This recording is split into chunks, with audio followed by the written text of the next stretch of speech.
Good afternoon, everyone. This is Matthew with Houston Aquarium Warehouse. Normally, I do these videos the day we get imports in, but yesterday was extremely hot and I was a mush-mouthed mess. So I'm going to be doing a new arrivals video after the fact. So there's our resident mascot, Tim, right there. Always big and beautiful and a great way to start off the video. So without further ado, let me show y'all what we got in yesterday. So these I've been waiting on for about 3 or 4 months. So the last few times we have brought in Altum angels, they have unfortunately not done very well for us. We've been getting them out of the Otocinclus River, and for whatever reason, we get them in, they do well for about 2 weeks, and then they all just start kind of dropping like flies for one reason or another, bacterial, fungal, things like that. Don't seem to respond to medication. So I asked my friends in Bogota, Colombia, if we could get Altums from a different region. So these are from the Corydoras River, down around Colombia in Brazil. One of the things that differentiates these Altums is they actually have quite a few more spots on them, so they're sometimes called the spotted Altum down there. They just came in yesterday, so they're a little shy, but they are really, really good size, bigger than my hand from top to bottom.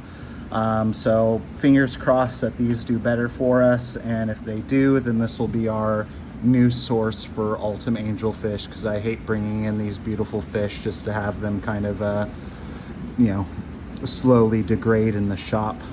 So I'm gonna leave them alone, they don't like being stared at. So, and over here to the import wall, show you what we got in.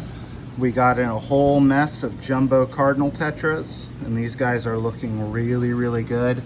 Normally when you bring in thousands of tetras, you can expect a reasonable amount of loss the next day, but I think I maybe pulled 5 or 10 of these guys out. So one of the reasons why I like getting the jumbo sizes when they're available is they seem to be a heck of a lot hardier than the smaller sizes.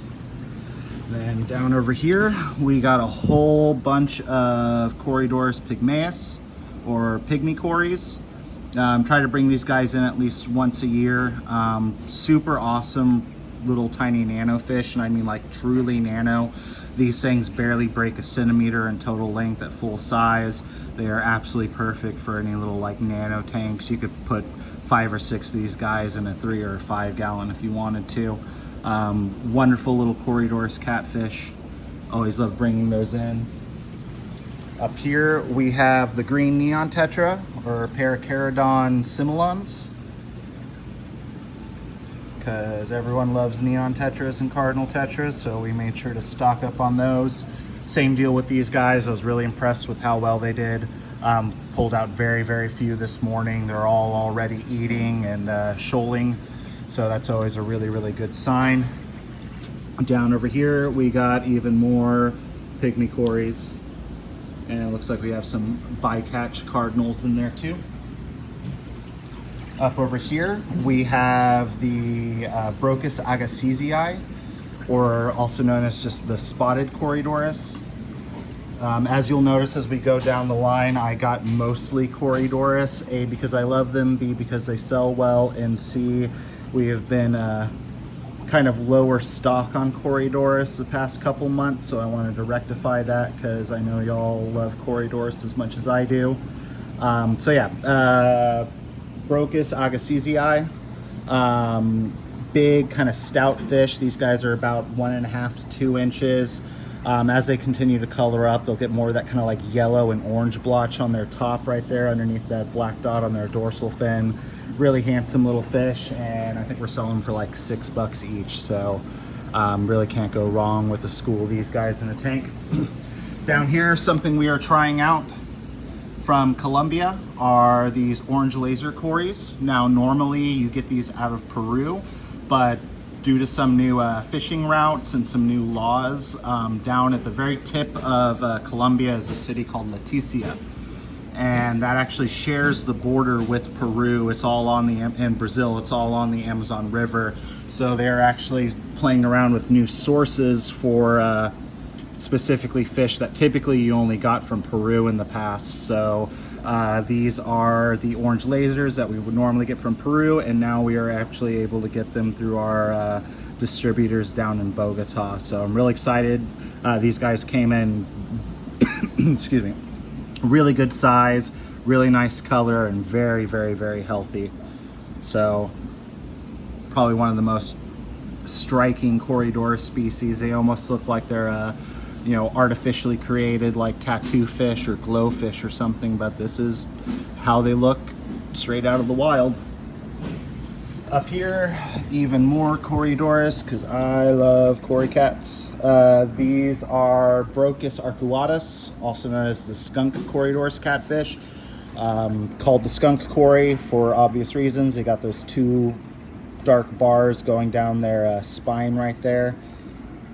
These guys, just like the other corys, came in a really, really good size. They're all fat and stocky, and I just fed them a bunch of medicated bloodworms about an hour ago, and you can see they're still looking for any scraps that might be down there. So these guys came in really, really well for us.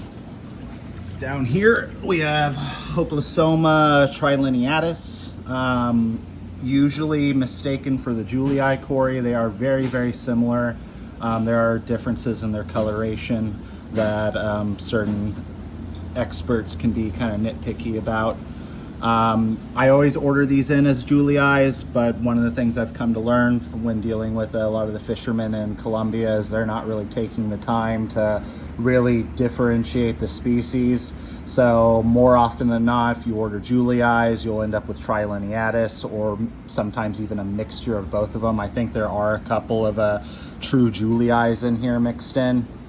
You know, it's just the nature of the beast, and at the end of the day, the trilineatus, or the three-striped corys, look very similar. They do the same thing, and I think we should all love them just as much. They just don't have the, you know, Julii is the name people typically look for. But these guys came in really, really healthy, just like everything else. I absolutely love our suppliers down in Bogota. They treat us really, really well, give us some really excellent fish. Up over here, we have Otocinclus catfish, Otocinclus vittatus, or the silver ocat. Doing ocat things, chowing down on some flake food and rapashi. So I'm hanging out on the catappa leaves over there. We do like to put catappa leaves in the water with them.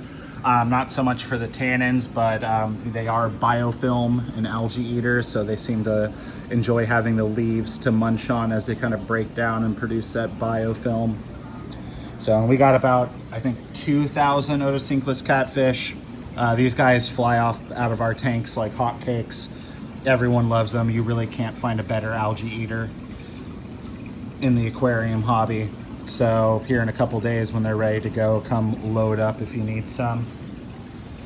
Down over here, something we haven't gotten in a while, and quite arguably one of my favorite cory cats once they get to a appropriate size. These are Brocus reticulatus, also known as the reticulated Corydoras, also known as the mosaic Corydoras.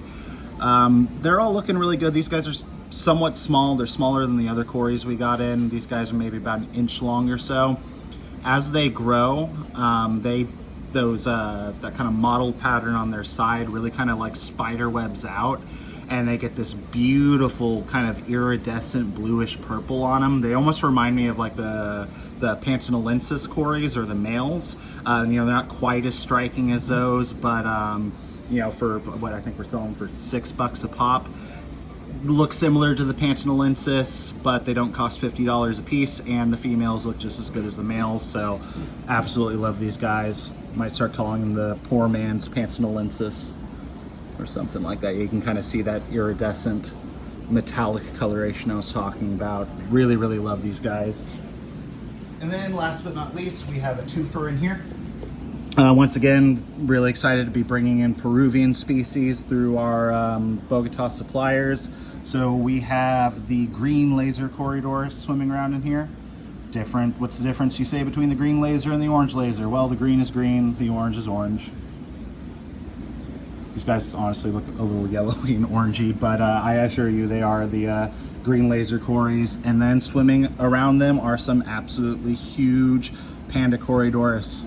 Anytime I've brought in panda Corydoras in the past, they are usually the size of my pinky nail and don't do super well. This time they are about max size, almost a good 1.5 inches long, and they are looking stellar, and they are enjoying some Sarah brand flake food, getting them fattened up. Usually when they ship out fish, they won't feed them for a couple days before they send them out, and that's just for obvious reasons, keep them from excreting in the bag. It keeps the water a little bit cleaner for them, so they arrive a little bit healthier. So after we bring them in, we let them rest for a day, and then we just start really just feeding them and trying to chunk them up a little bit.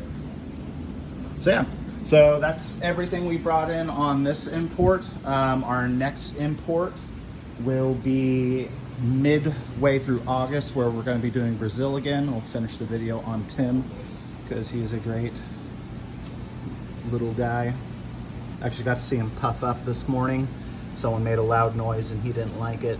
So yeah, so Brazil will be next, and then we will be continuing on for the rest of the year with more Colombia. Give these guys until about the weekend if you want to come pick some up. And thank you all for watching. You have a wonderful day.